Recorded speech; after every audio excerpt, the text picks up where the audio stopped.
Ayrton Senna do Brasil liderando a competição. Christian Fittipaldi já ganhou 2 posições, mas Schumacher vai forçando o Cândido.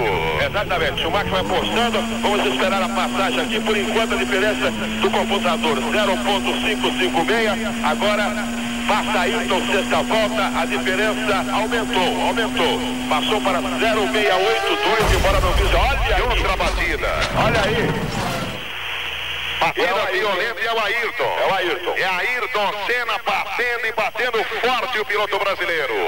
Bateu forte Ayrton Senna. Exatamente na saída ali na Villeneuve. Continua no carro o piloto brasileiro, Cândido. Foi um fim de semana extremamente tenso. Havia um ar sombrio pairando no autódromo. Eu acho que foi uma fatalidade terrível, porque ele foi morto por uma peça da suspensão que entrou na viseira do capacete. Se eu pudesse voltar no tempo, eu queria que aquele final de semana não tivesse existido. Autódromo Enzo e Dino Ferrari, Imola, Itália, 1º de maio de 1994. Terceira etapa do Mundial de Fórmula 1. Ayrton Senna largava na pole position carregando a expectativa de um país. Nada fora do comum para ele. Mas naquele fim de semana, o peso sobre as costas de Senna era maior. Jamais vi um ambiente de tamanha tensão. Jamais vi o Ayrton Senna tão nervoso, tão preocupado antes de uma corrida. Na sexta-feira, Rubens Barrichello decolou na variante baixa. O acidente tirou o brasileiro do resto do final de semana. No sábado, Roland Ratzenberger perdeu o controle do carro na curva Villeneuve e morreu após bater contra o muro. Foi a primeira vez que o Ayrton Senna viu a morte de perto. E ele, toda vez que ele viu a morte de perto, ele agiu de uma maneira quase que desesperada.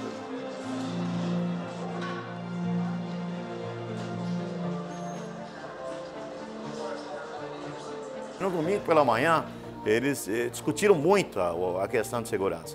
Muitos não queriam nem correr. E Senna tinha 2 competidores ferozes. Um chamava-se Michael Schumacher, jovem alemão que tinha vencido as 2 primeiras corridas do ano com uma Benetton.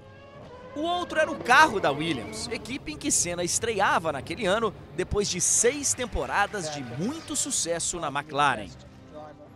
O Senna estava particularmente muito tenso, preocupado com o carro. De manhã o carro estava razoável, mas na parte da tarde, com tudo que eu já descrevi, estava impossível de guiar o carro.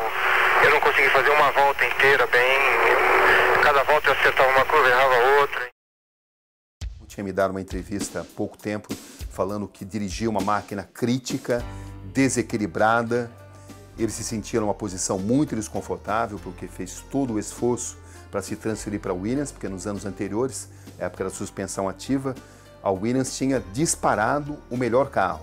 No ano em que o Senna chega na Williams, a Williams, com a mudança de regras, produz um carro desequilibrado, um carro não vencedor, onde ele tinha que fazer a diferença no braço. O fim da ajuda eletrônica revelou uma Williams muito frágil, muito ruim de estabilidade.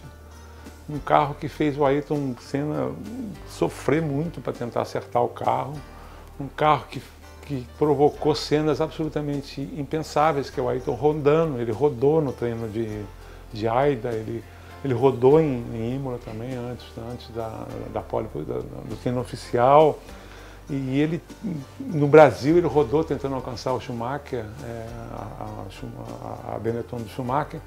Então, obviamente, ele confidenciou para várias pessoas que o carro era muito ruim, que o carro, chamou o carro de cadeira elétrica, chamou de carroça, em alguns momentos de impaciência. Tinha atrás dele, na sua cola, um piloto jovem com o melhor carro do momento. A Benetton, naquele ano, tinha uma grande vantagem sobre todas as outras equipes em termos de equipamento. Estava se sentindo muito pressionado e, mais do que isso, ele tinha certeza absoluta que a Benetton estava fora do regulamento. Né? Ele tinha convicção absoluta. E hoje tem muita gente na Fórmula 1 que tem certeza disso. Eu não tenho dúvida em afirmar que devia estar mesmo. Mesmo assim, Ayrton Senna largava na pole position, como nas duas corridas anteriores. O tricampeão carregava a esperança de um país e lutava contra um carro instável, um alemão no encalço e o peso de um fim de semana sombrio. Isso até a 7ª volta. O rompimento da coluna de direção da Williams de Senna fez o carro passar reto na curva Tamburello, a mais de 300 km por hora. Quando vi as características do acidente, sabia que dificilmente haveria qualquer chance. Saímos em disparada para o hospital. No caminho eu já estava preparado para anunciar a morte dele. Foram 4 boletins. Eu fui um dos primeiros jornalistas a chegarem até o Hospital Maggiore de Bolonha. O 4º boletim e derradeiro, anunciando efetivamente a morte, numa frase que todos se lembram, né? Às vezes as soluções mais simples são as melhores.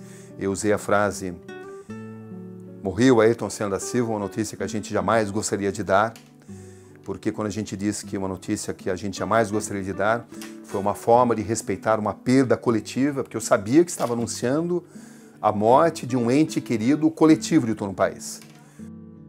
O herói nacional, o tricampeão do mundo, o piloto que acordava o país nos domingos, tinha a agonia transmitida ao vivo. As circunstâncias da morte dele causaram um impacto e que hoje é muito difícil determinar onde termina o piloto e onde termina o mito que morreu naquelas circunstâncias. Quer dizer, se você pensar bem, o Ayrton foi talvez a primeira personalidade internacional que morreu ao vivo, diante de milhões de telespectadores. E se isso já impactou as pessoas ao redor do mundo, imagina no Brasil, onde ele era um ídolo. O Ayrton é um nome que não morre, né? O Ayrton é imortal. O nome Ayrton Senna vai se tornar imortal. A sua história é uma história imortal. O legado é imenso que ele deixou. Ele deixou uma marca muito grande de vitória. Representava uma contradição. Mesmo num país carente, é possível você vencer em um mundo altamente tecnológico. E ele fazia isso sendo o piloto mais respeitado de todos eles. O Senna não foi o piloto que venceu mais campeonatos, o Senna não foi o piloto que venceu mais corridas, não foi sequer o piloto que venceu mais poles, que era uma das suas especialidades. Mas ele é generalizadamente tido como o maior piloto de todos os tempos. Vamos esperar a passagem aqui, por enquanto a diferença do computador 0.556, agora passa Ayrton sexta volta, a diferença aumentou, passou para 0.682, embora não visa, olha aí outra batida, olha aí. Batida violenta e é o Ayrton. É Ayrton Senna batendo forte o piloto brasileiro. Posso dire soltanto che alle 6:40 anche il cuore ha smesso di battere e quindi alle 6:40 Senna è morto.